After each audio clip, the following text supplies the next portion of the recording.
Texas teachers under fire over what they said online. They're afraid for their lives. They've had death threats. They've had their families threatened. Now they're facing political pressure and fighting to keep their jobs. Part of my mission is to really kind of expose these woke indoctrinators, to purge them from our classrooms. Our team uncovers new details in this free speech fight that could come with career-ending consequences. High school and middle school students walking out to protest ICE. Now the governor warns districts to shut it down. If kids are skipping class, going out protesting, those schools are not going to be paid for that day for those students who are skipping class. The warning has some leaders pushing back. Our students don't care about school funding formulas. That's not what they're invested in. What they are invested in is justice, and that's why they're speaking out. The crackdown and what's at stake when students leave campus to raise their voices. Produced from the Capitol in Austin and airing statewide, this is the award-winning State of Texas. Hello, and thank you for joining us. I'm Josh Hinkle. Some Texas educators risk losing their ability to teach over comments they made on social media in the wake of conservative activist Charlie Kirk's assassination. Now, we obtained never-before-seen records that reveal the public pressure, backlash, and threats leveled against them. This week, we're looking closer at this free speech fight. Investigator Kelly Wiley reports attorneys representing those educators say they are willing to go to trial over any attempt to suspend their certifications. In the days following the shooting death of conservative activist and Turning Point USA founder Charlie Kirk, messages of condolence were heard alongside calls like these. Look, we need you to show up to the board meeting and demand should be terminated. Politicians, Texas Governor Greg Abbott, celebrating an assassination is wrong. And community members. There needs to be a do not hire list. Reacting to social media posts like these, made by Texas public school teachers and employees on their private social media pages. Among them, written posts saying, "I feel sorry he didn't die sooner. Karma is a B, and violence is not the answer, but CK was a champion of it." Records we obtained from dozens of Texas school districts show within 24 hours, school leaders began receiving complaints. How quickly did you have teachers reaching out to you following Charlie Kirk's assassination? Next day. Education attorney Tiger Hanner represents several teachers. Organizations and individuals started scouring social media and reporting it to their school district employers, reporting it to TEA, reporting it to law enforcement, whatever it may be, seeking to have them punished. You quickly saw a lot of educators' names showing up in local newspapers. Texas State Rep Briscoe Cain, who's running for U.S. Congress, was one of the lawmakers calling out educators by name in posts on X and Facebook. They need to be called out. They need to be exposed. Part of my mission is to really kind of expose these woke indoctrinators, to purge them from our classrooms. Do you worry that publicly admonishing them, calling them out by name could bring harm to them?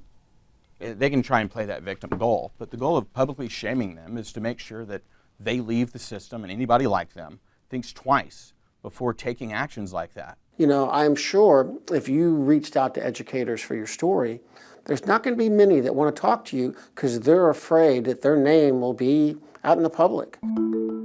We did reach out to more than a dozen educators that public records requests revealed were reprimanded or terminated over their comments on Kirk. Few agreed to speak with us, and only if we concealed their identities. One educator who says she was doxxed or had her private, personally identifiable information exposed online after commenting on a post shared these messages she received, including one that said, "You're an amazing science experiment that needs to be exterminated." Another person who did not post but shares the same name as an educator terminated over social media messages said she received a text saying, "It's my job to hunt down evil people." They're afraid for their lives. They've had death threats. They've had their families threatened. 2 days after Kirk's death, the Texas Education Agency did something that National Teachers Union, American Federation of Teachers, said only one other state education agency put into action. Education Commissioner Mike Morath sent a letter to district leaders instructing them to report educators who made inappropriate comments about Kirk to the state for misconduct. The TEA declined our multiple requests for an interview. In a statement, Morath said there's a difference between comments made in poor taste and those that call for and incite further violence, the latter of which is clearly unacceptable. I will be recommending to the State Board for Educator Certification that such individuals have their certification suspended and be rendered ineligible to teach in a Texas public school. Show me one comment that incited violence. I've not seen one. I work with lawyers like myself all over the state that are working on these cases. Not one. So what is his definition of inciting violence? Following Morath's letter, the agency said it received more than 350 complaints in September, directly after Kirk's death.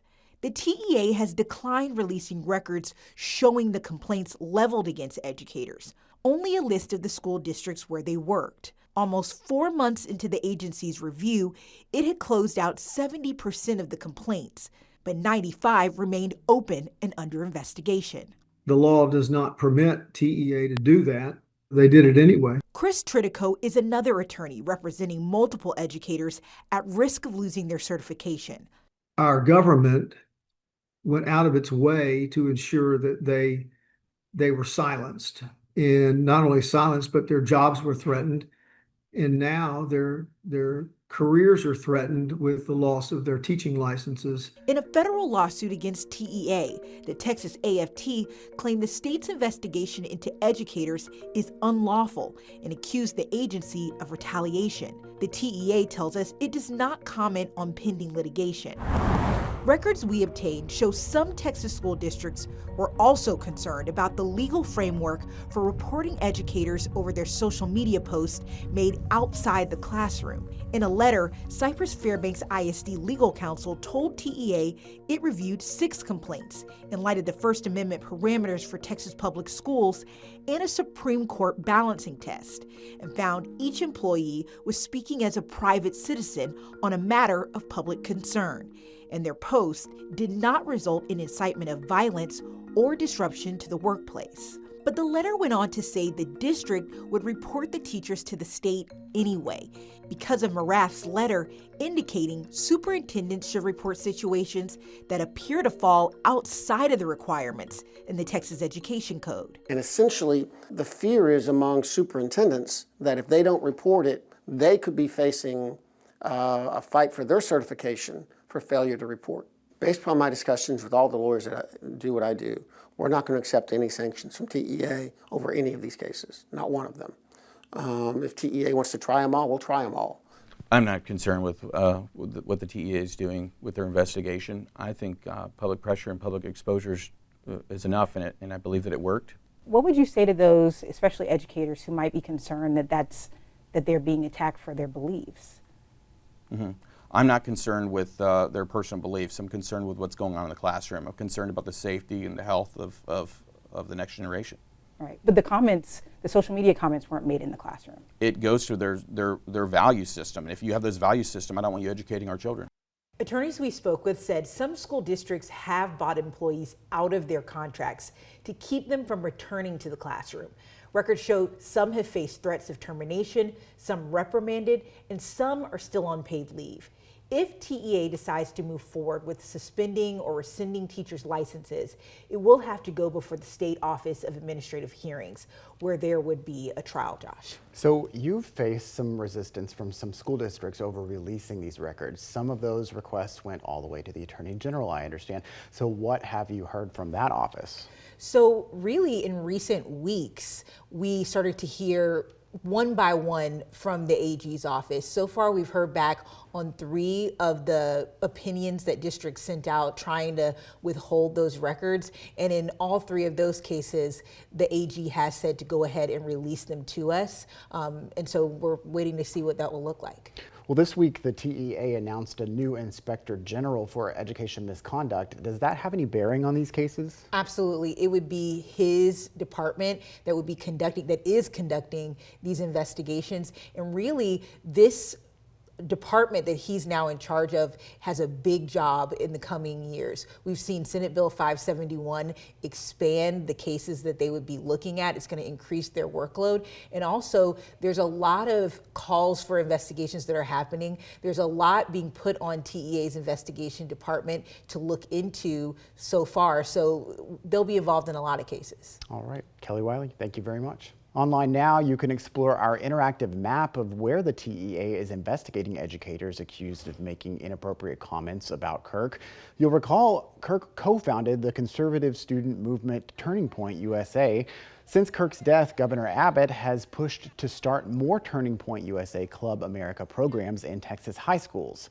The governor previously said any attempts to, quote, stand in the way of Club America programs would also be reported to the TEA, which will investigate and take disciplinary action, quote, if necessary. Students say they had to take a stand. We just wanted to step up and share our opinion on it and tell people in our community that what they're doing is wrong. State leaders push back, telling schools to shut down the walkouts. And that free speech of students does not include leaving the school to go protest. We look closer at the pressure of penalties over protests at Texas schools. Texas families can now apply for money to help pay for private schools. It's supposed to empower students, but some parents are raising concerns.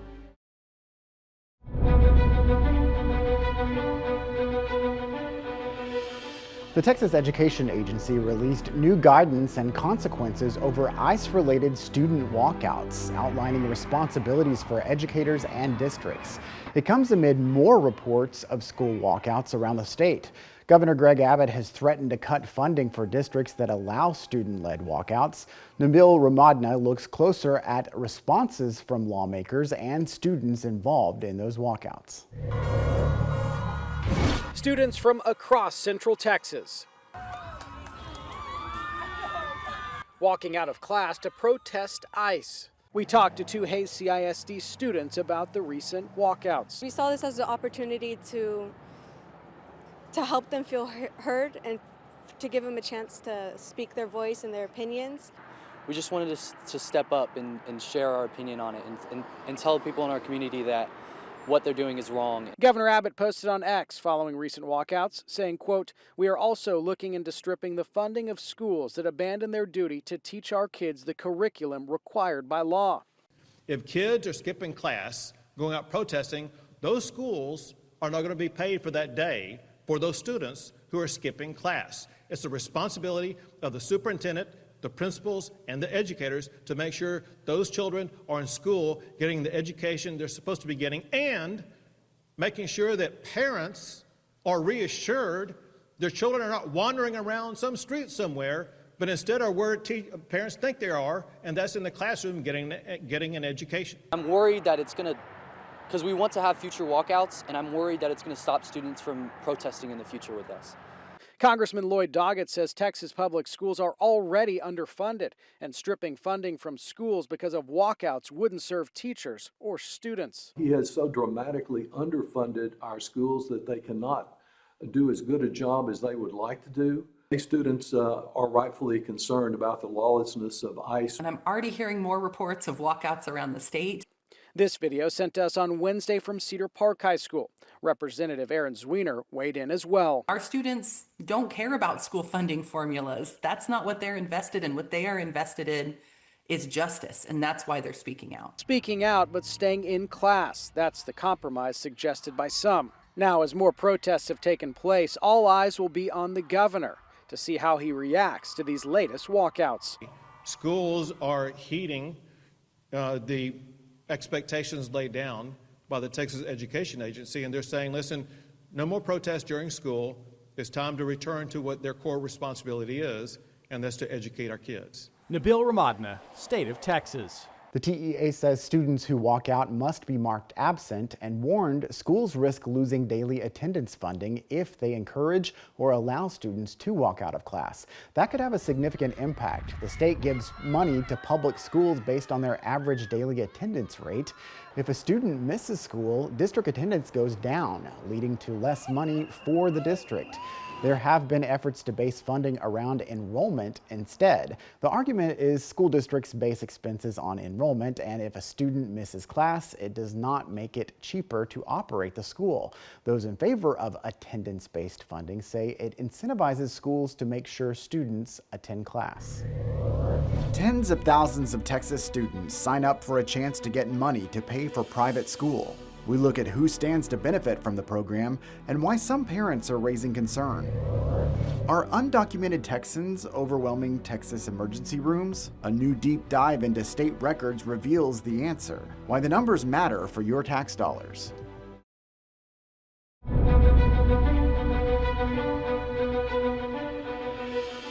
On Wednesday, the state started taking applications for the new Texas Freedom Account Program. Since then, thousands of parents have applied for a slice of the $1 billion lawmakers made available. Selected families will receive thousands of dollars every year that can be used to pay for private schools. It was one of the most hotly debated issues in the Capitol the past couple of legislative sessions. As Capitol correspondent Dylan McKim reports, that debate continues.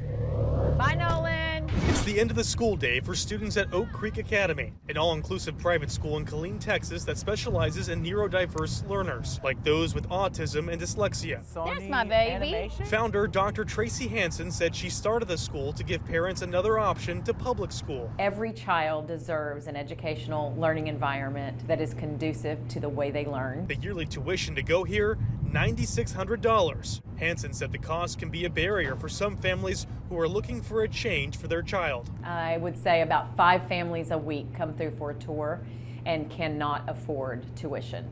And it's one of the things, Dylan, that keeps me up at night. It was a tough road. Megan Carroll is a parent with 2 kids in the school. The youngest has autism. Her family moved houses to send their kids to Oak Creek. She said she's excited to apply for the Freedom Education Account. I can see that this could benefit so many others. But in Temple, Texas, one single mom is concerned about the new program. We have to have robust funding for public education and that public support. Jennifer Lee is a former educator, and her son is in 4th grade at a Title I public school. She said she looked into private schools, but said there were other barriers besides cost, like transportation. She wants to keep her son in his school, but worries his classmates will now leave. If students and the funding that was tied to them go away, you now have a school that is costing the exact same to run, but there's less money to run it now. Dylan McKim, State of Texas. The TIFA program will prioritize students with disabilities first, followed by students from lower income households. The state said only 20% of all the funds paid out in the program will go to students from the highest income households. More than 42,000 students applied for the TIFA program on the first day of its launch. Data from the Texas Comptroller's Office shows 10% of those students are in the top priority tier for students with disabilities and households incomes below 500% of the federal poverty level. 29% are students with household incomes below 200% of the federal poverty level, and 33% are in the third priority tier, meaning they're in a household making between 200 and 500% of the federal poverty level. Texas hospitals have been asking all patients if they are U.S. citizens. Now we're getting a look at the numbers, what the data shows, and why it's drawing concern.